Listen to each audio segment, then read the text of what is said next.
I'm cut. I'm just cut. Go down! 3 locations, 1 crew, 24 hours in haunted Derby.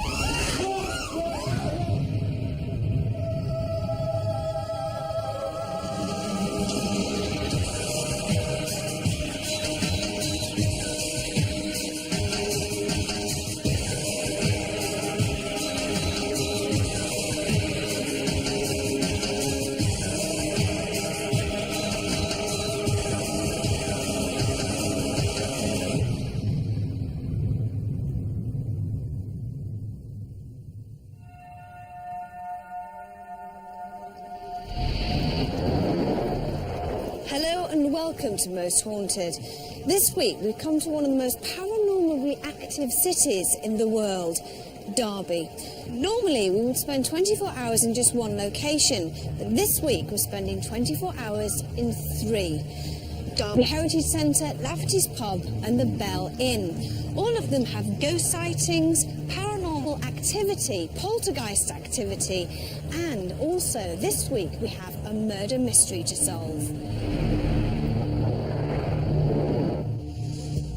Derby through the ages has been a Roman fort, trading post, Saxon village and Viking town. Over the years it has always been a very busy city, a crossroads of history. Thousands of people have passed through this bustling place each day for hundreds of years. Coaching inns made a fair trade in their heyday, and with that trade came highwaymen, robbers and murderers. The Bell Inn has an unsolved murder mystery that has disturbed many people for years.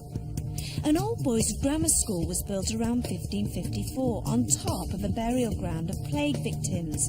It's now known as the Heritage Centre. Lafferty's Inn, formerly known as the George, dates back to 1693. It has encountered many sightings and disturbing paranormal occurrences. All of these locations are supposedly haunted and have disturbed its occupants for years. Tonight we hope to solve 2 murder mysteries and who the ghosts could possibly be. Derby is the most haunted city in the country. There are more ghosts here in the centre of Derby than even York. I think it's basically because of its location, almost in the centre of the country. It's meant that ever since there's been life on this planet, this place where Derby now lies has been a crossing of the ways, and everybody has passed through. And of course, because of that, we've got trackways and ley lines. I think Derby is basically a powerhouse of energy that attracts spirits and ghosts. One of the most haunted locations here in Derby is the Bell Inn. The ghost of a Victorian lady has been seen in the bar area. She materialises in front of everybody and then walks through the wall. But probably the most famous room here at the Bell Inn is room 29.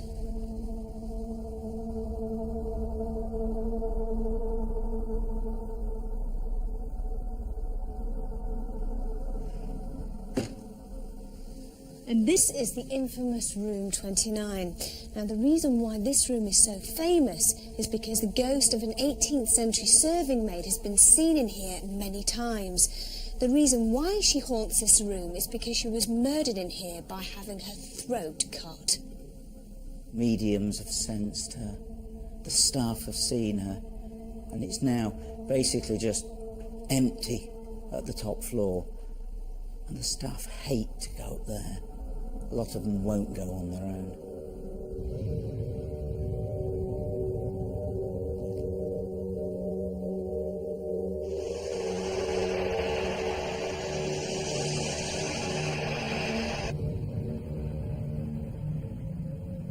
I think the crew tonight will find it quite unnerving, especially in the Bell. It's very dark, very cold, very eerie. I'm expecting Yvette to go off her nut as usual. And we have to remember that people are afraid of the dark. They will be seeing things out of the corner of their eye that don't exist. This is Lafferty's Bar, formerly known as the George Inn.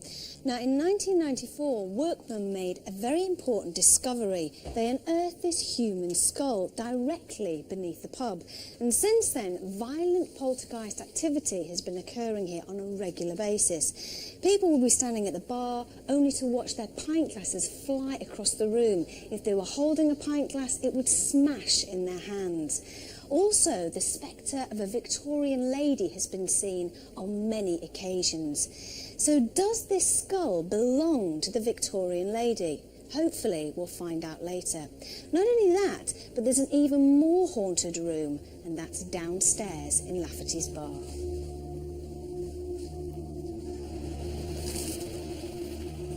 The cellar in Rafferty's pub seems to have a personality all of its own, or some people would call it poltergeist activity.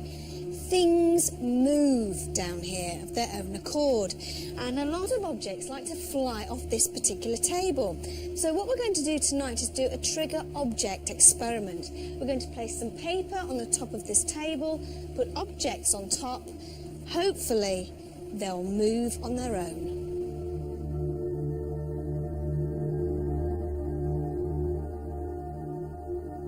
The George, which is now Lafferty's, was one of the most famous coaching inns here in Derby, and we had 18 of them.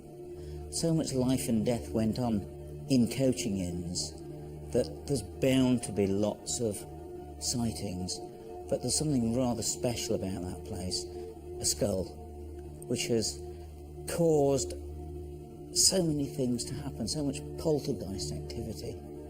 But even before that, sightings of other ghosts have been seen in that place. A man in 18th century costume and long hair, a Victorian lady. And it's very active even to this day.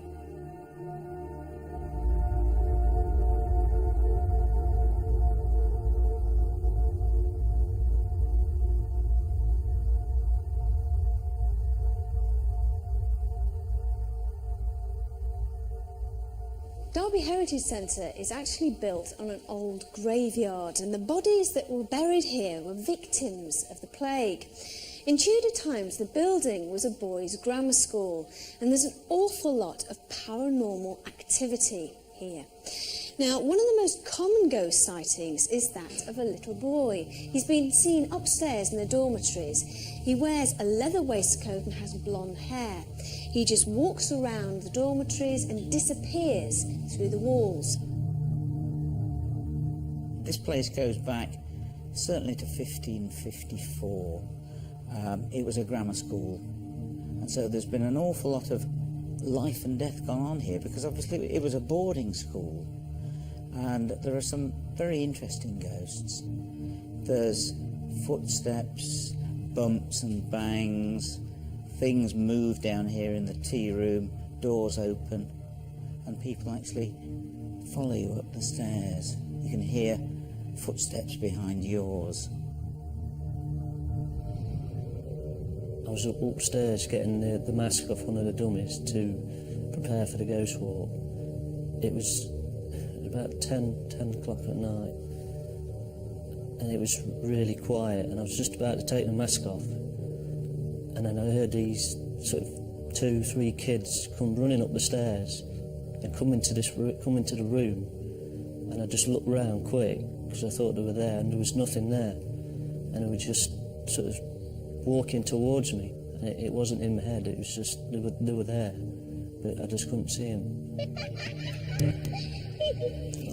I do believe in ghosts. I think there is something there, but I mean, I don't mind if I do see anything, but I've never seen anything. Well, I think the locations that have been chosen tonight are ideal for investigation. They've all got active poltergeist phenomena, which occurs on a regular basis. Now, I've spent the last couple of days doing the baseline testings, so we've got the average temperature, the average EMF reading. I've checked for floorboards that creak, windows that might cause drafts, so we've got all the readings to go against. We're going to set up a couple of experiments. Hopefully we can catch some of that on camera. Whilst Phil, our paranormal investigator, went to Lafferty's pub to set up the trigger object experiment, our EMF meters were showing high unexplainable readings in the Heritage Centre.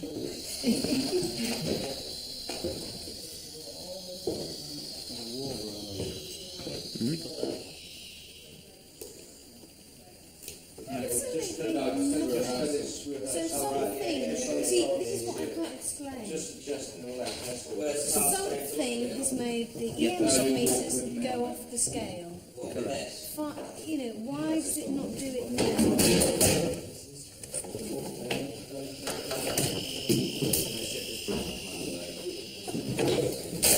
So something is coming and going. Just arc it back.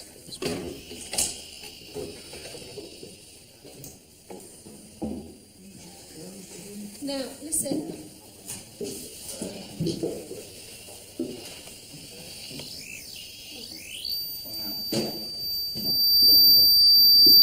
And this is where of course the graves are under there, aren't they? Yeah.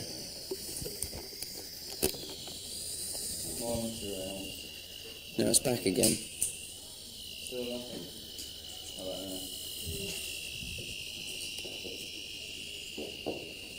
It wasn't here before.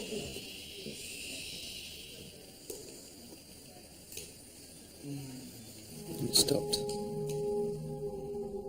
With these strange readings already occurring, we were all excited about the night to come. Derek Okora, our medium, knows that our investigation was in the city of Derby, but he has no idea which locations we had chosen to spend 24 hours in. Would he be able to help the Most Haunted crew solve some of Derby's most haunted mysteries? 12 crew members, all with different views on the paranormal, some believers, some skeptics. Whether they believe or not, all of us were hoping that tonight we would experience something that we wouldn't forget in a hurry.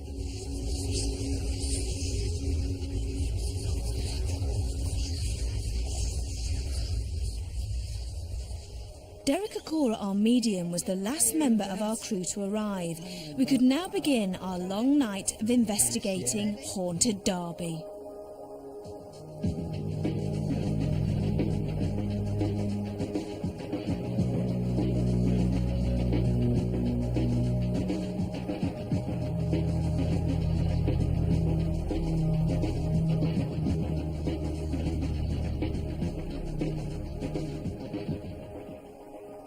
The Bell Inn was our first stop, room 29. It was right at the top of the building and was haunted by an 18th century serving girl. Could Derek give her an identity and tell us why she still roamed the upper floor? The energies of this corner here. Yeah, okay. I want to scream in memory. I want to scream, and I want to scream, and I want to scream. An actual fact of a woman's presence, a young woman. I feel that this lady's life was taken away. In what way? I feel as if, you know, the energy that's coming to me as if I want to, it's like I'm cut. I'm just cut, okay? And, okay. She saved. I feel she was just an ordinary, bless her, an ordinary serving woman, serving girl. I felt she carried child. She carried child. It was a boy child that wasn't here, didn't come to the earth. So she lost a child? Yes, she lost a boy child.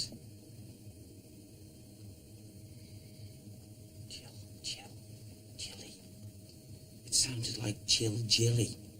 Jilly. Oh, and he gives me Morgan. Jilly Morgan. Who murdered her? A man who had very, very, very strong connections. She feared him. She was under him. She feared him. I think maybe if we go to the other rooms, maybe it might help you pick up who this Yes. man was. Yes, I hope so, yeah.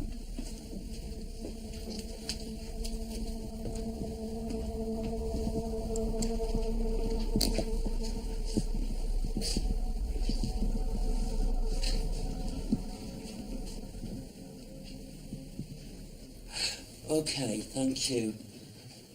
Okay, take it off me. I get this, like, facial hair placed on me physically here. So was he was the murderer? Most definitely.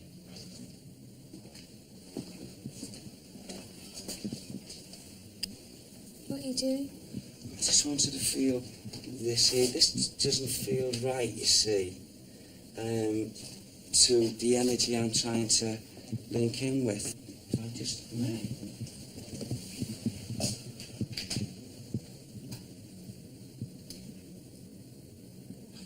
I can't add to this 2 figures. It's being blocked from me. The last 2 are 17. Something 17. Right. And I feel it's the energy of this man that's trying to block that from my view. Do you think her being murdered could possibly have anything to do with the fact that she was with child?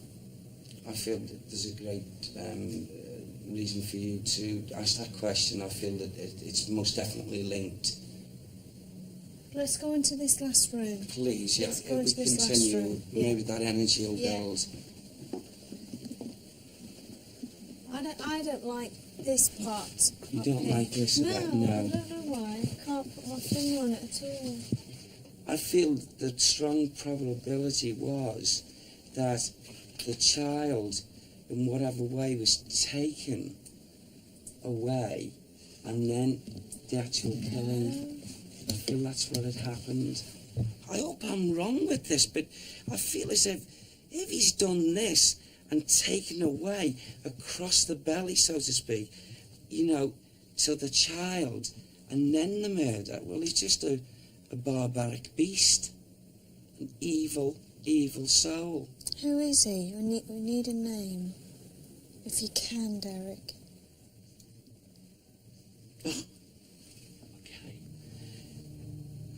Okay, thank you.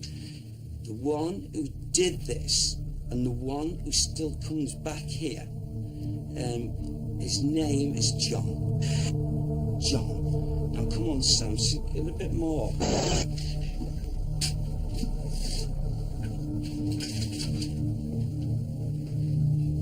John, 50s. Is that of age? I feel this man was in his 50s. Late 40s, early 50s. He looked older than what he was in actual fact. Now that Derek had given the girl a name and had given us an understanding to her death, Room 29 was not a place anyone would want to spend any time in. What else would the Most Haunted crew uncover in Haunted Derby?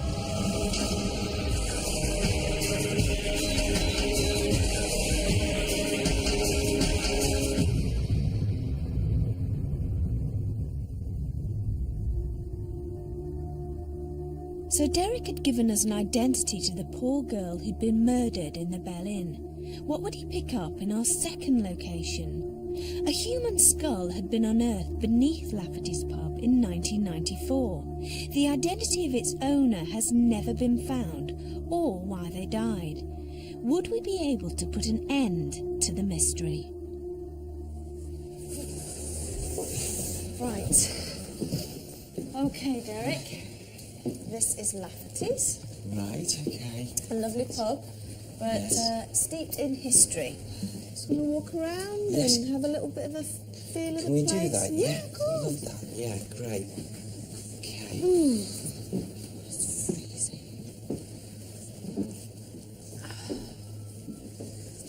No, it's funny, you know, that because just as I'm like coming to this area now, as we walk through, and there's this warmer atmosphere in this inn or what have you, and yet rushing past me seemed to be like this fury of people that were, well, the only way I can describe it is if I was in like uniform, and swords and things like that for some reason.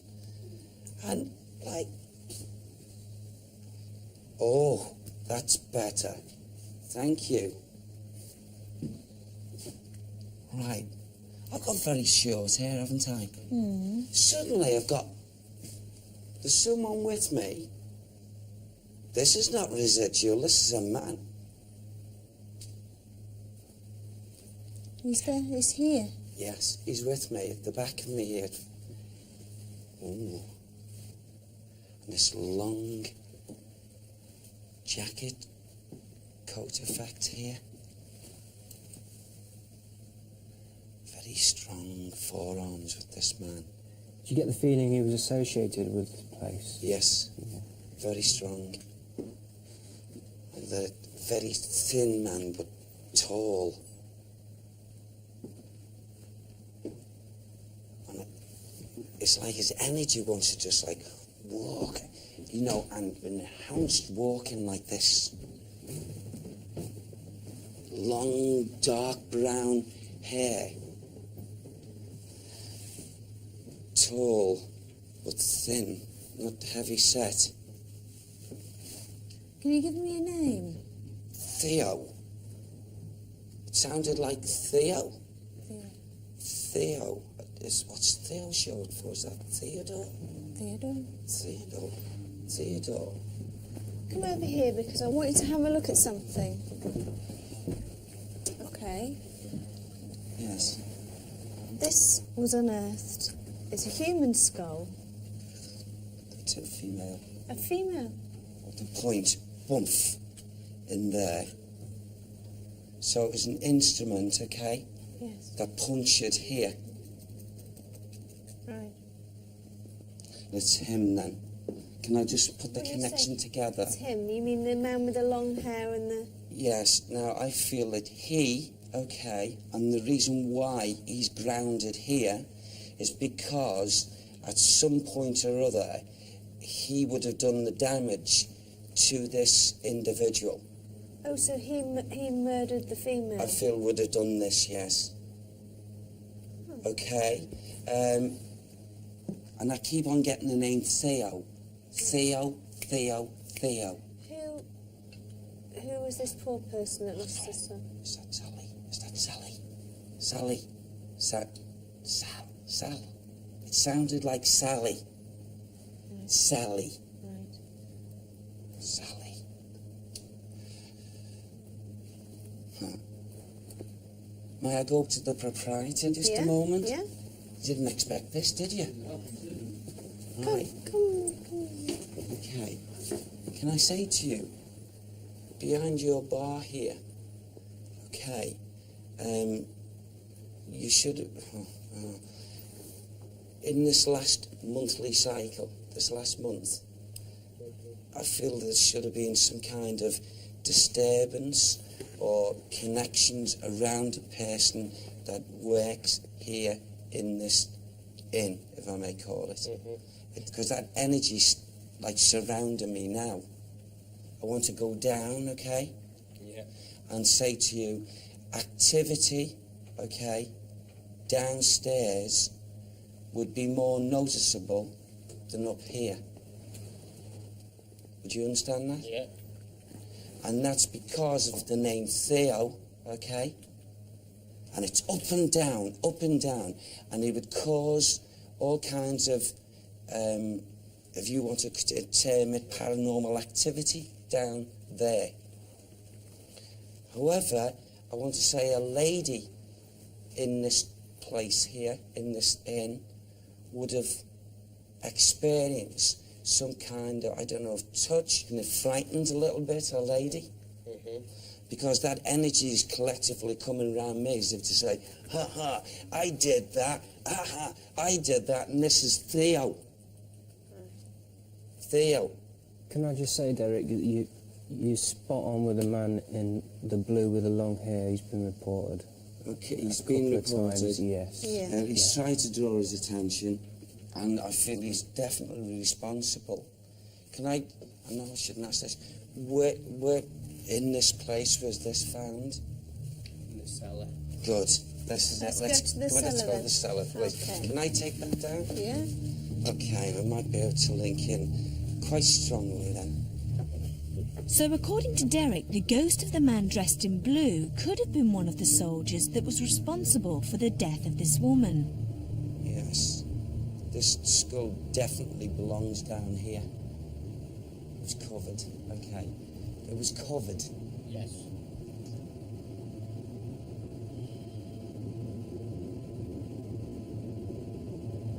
But also, when it was uncovered, if I may say with respect to you, why didn't you take it out right away?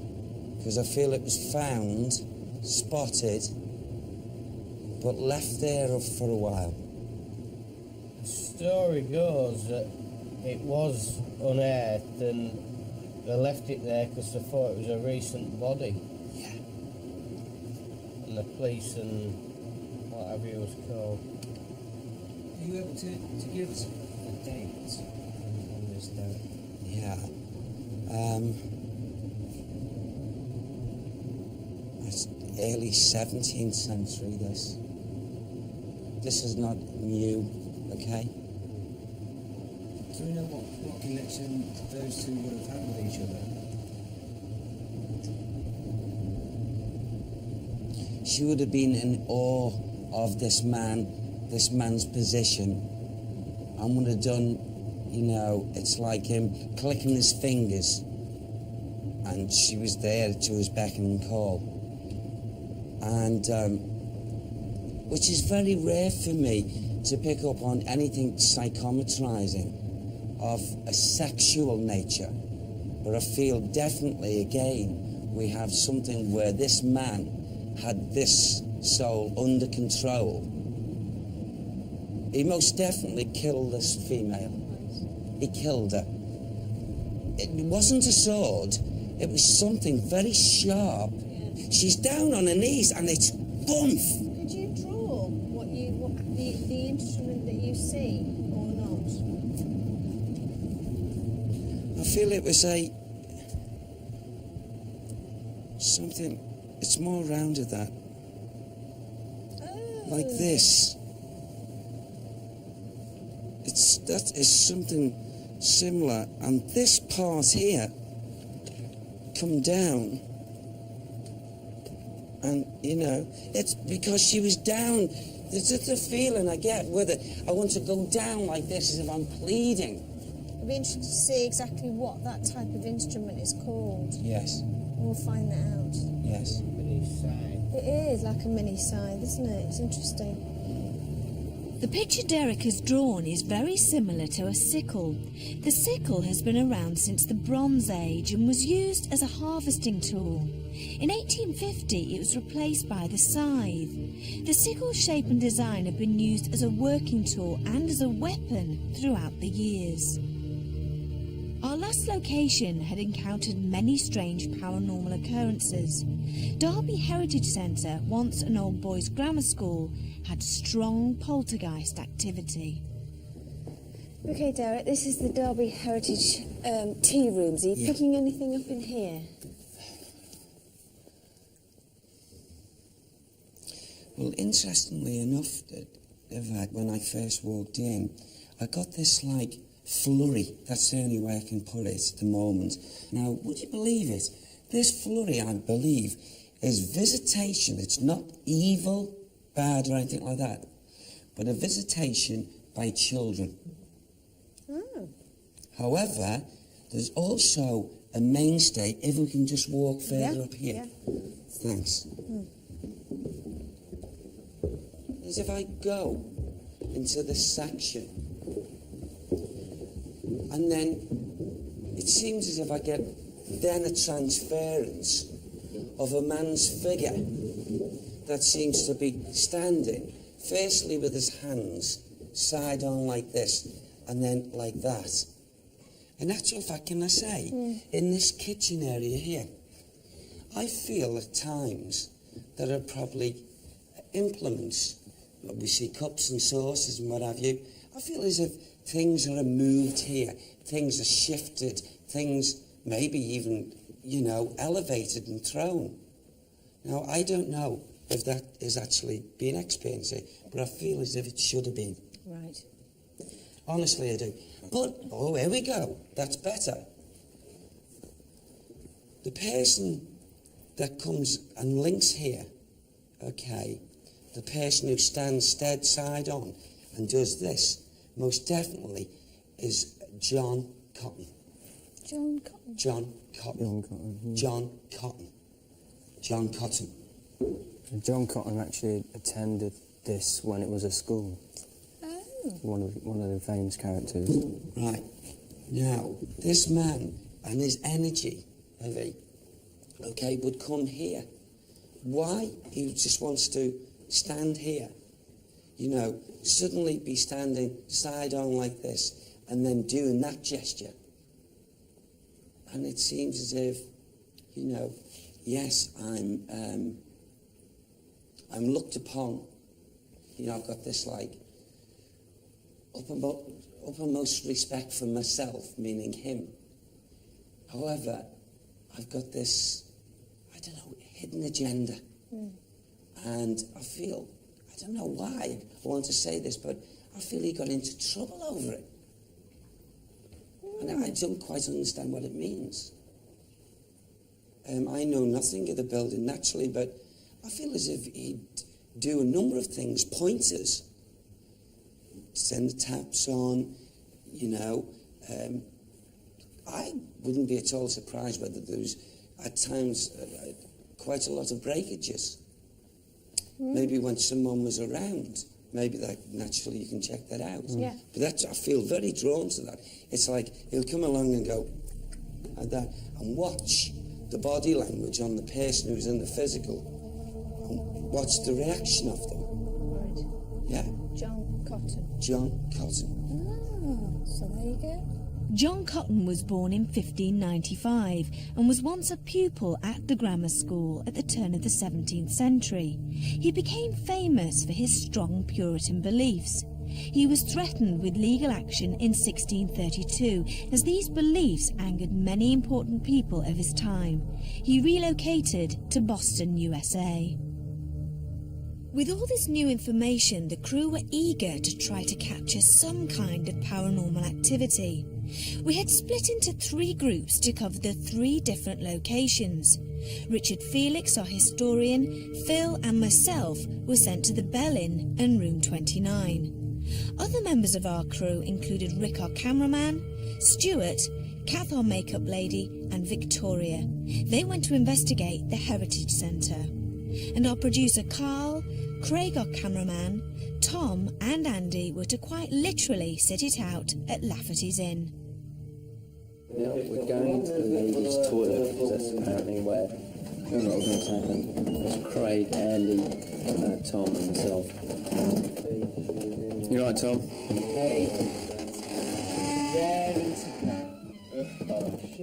After you. Right, tell you what, there's a wall just here. There we go. There's a mirror. Actually, you go sit in that toilet. Make sure the seat's all down, because otherwise you fall through. Do you want to explain why we're in the ladies' toilet? Oh, well, we come into the ladies' toilet purely because this is where apparently a lot of activity has been seen, or the grey lady or lady in grey has been seen in here. People have been washing their hands and they've seen someone standing next to them who disappears. And we've come in to actually try and see if we can feel anything. Now, all I feel is very warm, and I'm standing by a radiator here. But I know Tom's in the first cubicle here. How do you feel, Tom?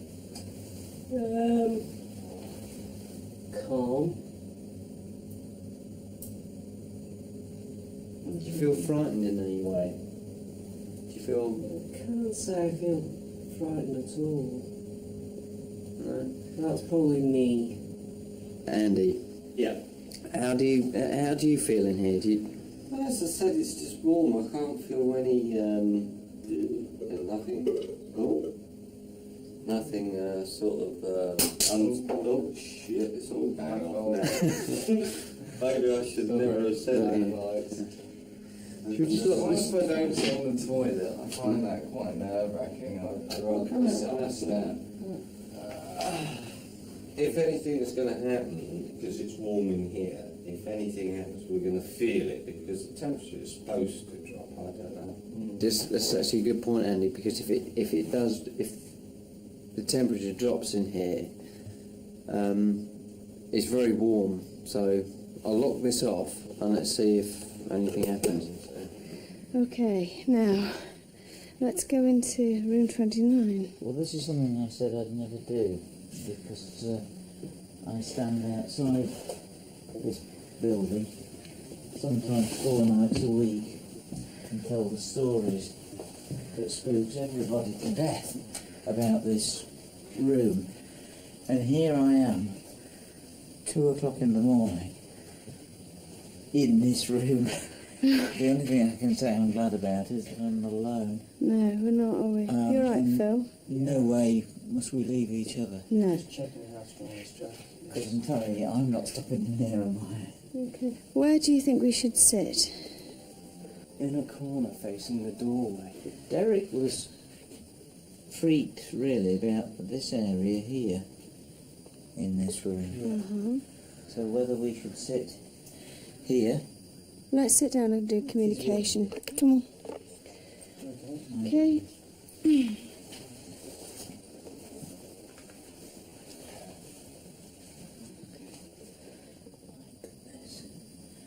Never thought I'd have to be up here doing this. Is there anybody here in this room with us? We don't mean any harm, we're just very interested. Please, please show yourself to us. Show us what you can really do. Let's all sit here in the middle, sort of more in the middle. I'd like to see something close and properly.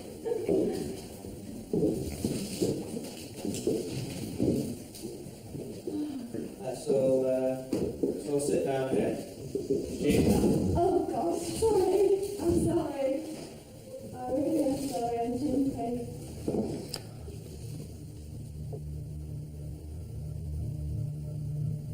All seem to be quiet so far, but would any of us feel or experience anything ghostly in one of the world's most haunted cities?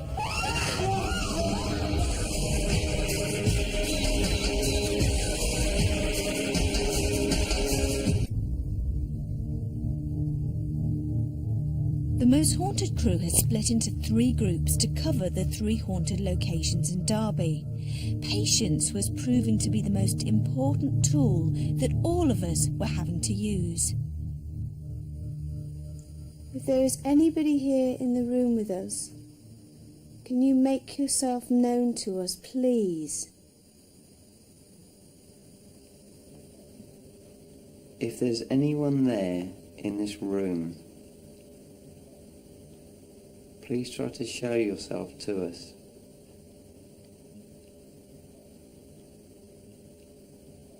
What was the name of the guy that Derek picked up on? John Cotton. John Cotton. It would be nice for something to happen. About the chair. I know, Derek said they would. I think it would actually be nice for something to actually fall off the counter.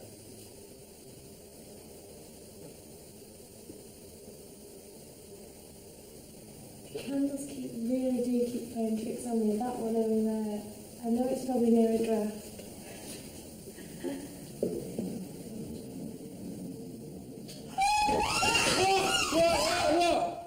What? The red light went off. The red light went off. I don't know if that's meant to happen. Is it meant to happen? The red, probably. God, don't do that to me. That's just. Sorry. It happened so quick and it scared me because when. Oh my God. The red light just went off and it made a real sound. Okay, well, it's gone off now. It's probably been on a set. Probably meant to happen. I'm sorry. I really am sorry. Right, should we have a little wander? That's a good idea. Do you want me to go first? No, I'm not. Richard does ghost walks. Wait, slow down. Wait. supposedly was worse feelings in here than there was in the other room. This is the room where Derek had problems, wasn't it? Was it? Why? Not problems, I mean, he was getting blocked by the entity yeah. or spirit that was here. Yeah, there's no electrics up here. Mm. That's for definite. You're not getting anything on that, are you? It seems too quiet for a place like this. You're absolutely right. It's I like don't think the lull too... before the storm. Exactly. I don't... It's It's like... either going to stay quiet or it's something big's going to kick off. Well, I hope it doesn't. Well, in a way I do, but in a way I don't. Oh, that was me. Sorry. Glass all around here for some reason.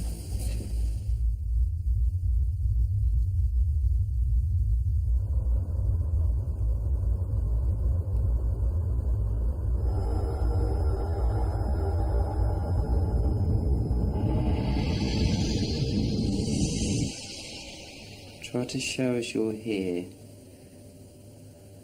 Try to rap something or tap something or make a noise. Prove to us you're here. That was me. That was obviously you. What was that? Ah, What was that? it was not me. Sounds like something was dead. That's above us.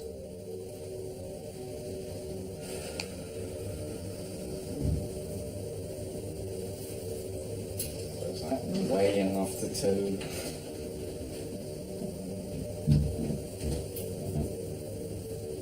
Good grief.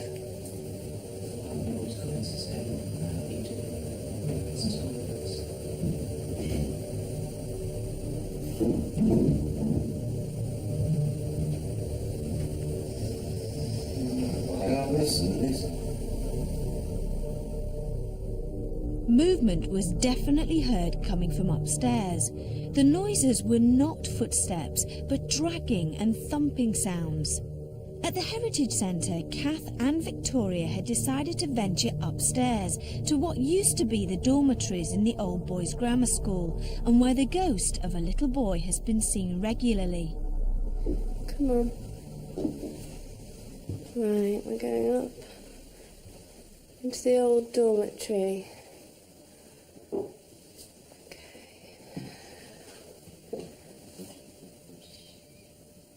it's the wind. I can hear the wind. Oh, I can hear it really. Yeah, it really...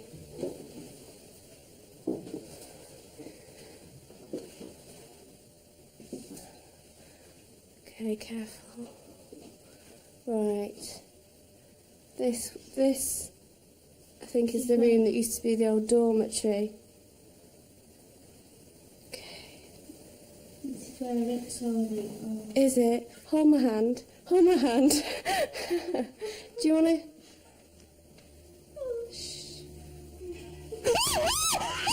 Sorry! Shit, sorry! Go down! No, it's okay! Oh, God. I'm sorry. What's up? I don't know. I heard rustling. Calm down. I just can't... You heard rustling where? Probably on the right, wasn't it? Yeah, from the right. Rick, we're going up. Yeah, we're going up. Coming up. You too. Come on then. Oh, just... Do you want me to go first? Yeah. Oh, God, I'm sorry. I'm really sorry, Kat. As you like to go. Oh, God, it was over here. It was like... Where? Here, over here. Tell me again what happened. It just as we came in, it was like, I was rustling over here. And I know I shouldn't react that quick and dash away. I should stay and see what it is. But I'm sorry, I just can't help it. It's just panic. Richard, you introduce yourself? Is there anybody in here with us? For the last 10 years I've stood outside this building talking about you. Could you make us a sign? Could you let me know or let us know if you are here? If, when I'm standing outside talking about you, you're actually up here listening to me. Would you just give us a sign? Just to let us know.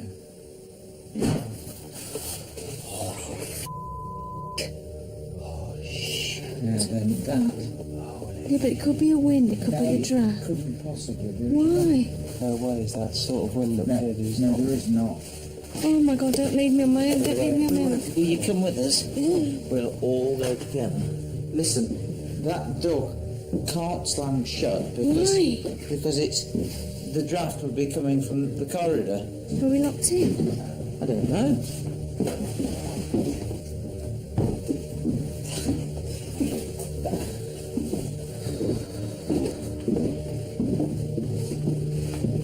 Now look, when we came upstairs, we came in and walked upstairs, and the door Yeah. did do that. It stops every time It stops. Now look, I'm my fingers are much stronger than any draft that's in here. Still going, look, it's not. I still think that there was the draft that shut that door. It slammed. Slam. It did that. Yeah. And come on, where's the draft? There isn't, I have to say, there isn't one. There is no draft. I must admit, the way the door sounded as though it shut when we were upstairs, it did sound as though it had some force behind it. It did have some force behind it. Was it a draft or was it paranormal? Whatever the cause of the door slamming, it scared us to death. It wasn't until we had finished filming in Derby that we came across this footage. After Phil, Richard and myself had left room 29, our locked-off night vision camera caught the lantern shaking. We know from the baseline test that there were no significant drafts in room 29. It could have been simply a lorry passing outside the window, causing strong vibrations. We're not sure what to make of it. What do you think? It had been a very quiet night and we were all surprised that we hadn't caught any light anomalies on camera and nothing had moved in our trigger object experiment. As a last attempt to try to capture something paranormal, we decided to conduct a séance in room 29 at Lafferty's Inn. But after an hour of trying to communicate with the supposed spirits, nothing happened. It had been a long, exhausting 24 hours, and we were all pleased when daybreak eventually came.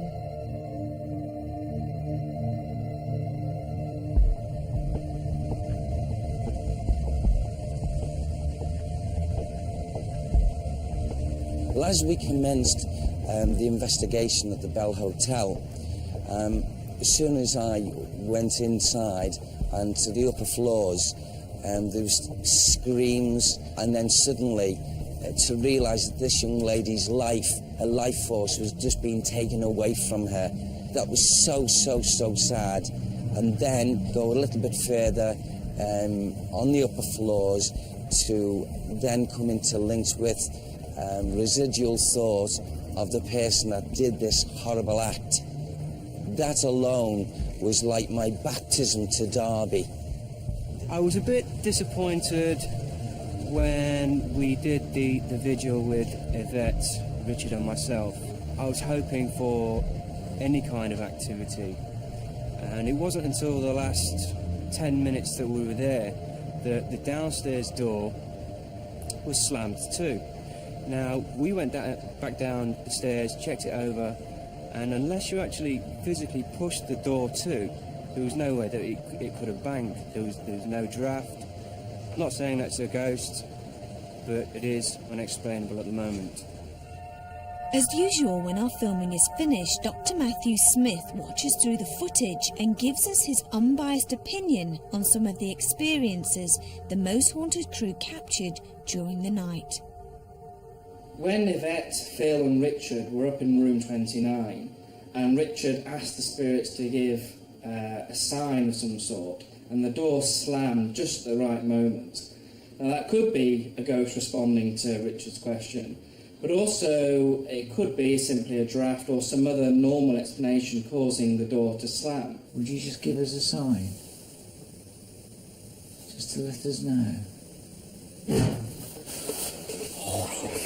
What's kind of interesting is it did slam just at the right time to appear to be some kind of sign from the spirits. I think what this segment also shows is that when people have a strong will to believe in ghosts, then they're quite keen to kind of explain any simple bang or knock in terms of ghosts. And I think it shows us quite nicely here with Richard trying to seek an explanation in terms of the paranormal, and then Yvette maybe saying this could simply be a gust of wind. It didn't do that, it did that. The EMF recordings are particularly impressive and unusual because not only was Yvette passing the reader over the same place a number of times, and on some occasions getting very, very high readings, and on some occasions getting no readings at all, that tells us that it doesn't appear to be some hidden source which could be explained, say, in terms of computers or some of the cameras. And also, the readings on the EMF reader were actually extremely high, much higher than you would expect from the cameras or any other pieces of equipment.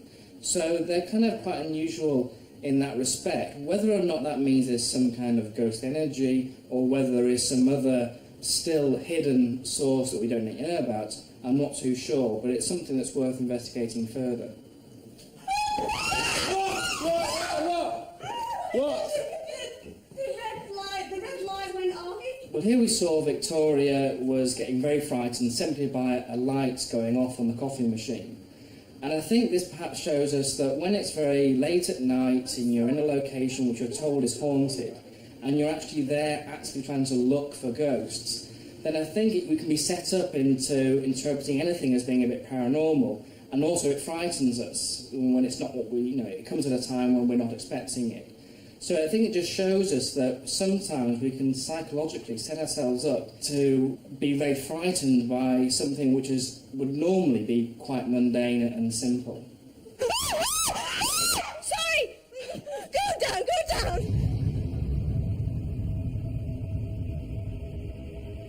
3 locations in 24 hours had kept us busy. It had been a long night where our patience and nerves were tested. There is so much more to uncover in Derby, and maybe one day we will go back, but never to room 29. Sleep tight.